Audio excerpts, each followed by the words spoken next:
Bu benim suçum koçum, günahların görünmüyor ucu bucu.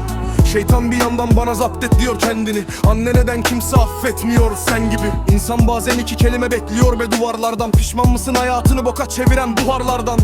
Zift karası ciğerlerim, sen beyaz seversen 18'de kefen giyer tenim. Kafamın içinde var saçma sapan düşünceler. Biliyorum kimse kaldırmayacak bir gün düşünce ben. Hayal gerçek değil düşünsem eğer. Gençliğimi yakarım sen üşürsen eğer. Herkes gülseydi nasıl fark ederdin somurtanı? Bu lanet yük artık her an kırmak üzere omurgamı. Kalp atışlarımı duydun da benim için gömdün. Senin için ölüm diyordun ya benim için öldün. Söndürdüm geride ne varsa, kurutuldum yapacaklarımdan. Günahlarımı toplasan kime zarar verir benim iyiliğim yoksa? Yanlışlarımı ağlarım kendime, yolumu çizerim inan öylece. Sarı dünyalar soldu elimde, şu gökyüzü şahit seyrine. Söndürdüm geride ne varsa, kurutuldum yapacaklarımdan. Günahlarımı toplasan kime zarar verir benim iyiliğim yoksa? Yanlışlarımı ağlarım kendime, yolumu çizerim inan öylece. Sarı dünyalar soldu elimde, şu gökyüzü şahit seyrine. Şimdi kim anlar beni? Odam duman madeni, buram buram yağ dedim. Cehennem mi mabedim?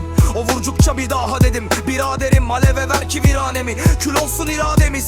Beden pislik içinde kalbimiz ise zira temiz. Ben ölmeden ölmen olur. Senin ölmen benim için gerçekleri görmem olur. İçimdeki sevgi sonsuz lan hala. Bir gün gözlerin dolarsa omzumda ağla. Bugün ben de hayatımı düzen keşiyordum. Çünkü ben içtikçe sen güzelleşiyordun. Gerçeklerim yokuştu, hayallerim dümdüz. Saatin ne önemi var, aynı gece ve gündüz. Tüm kapılar kapalı, adım adım sona. 12 metrekare oda, bunun sonu koma. Söndürdüm geride ne varsa, kurtuldum yapacaklarımdan. Günahlarımı toplasam kime zarar verir benim iyiliğim yoksa? Yanlışlarımı ağlarım kendime, yolumu çizerim inan öylece. Sarı dünyalar soldu elimde, şu gökyüzü şahit seyrine. Söndürdüm geride ne varsa, kurtuldum yapacaklarımdan. Günahlarımı toplasam kime zarar verir benim iyiliğim yoksa?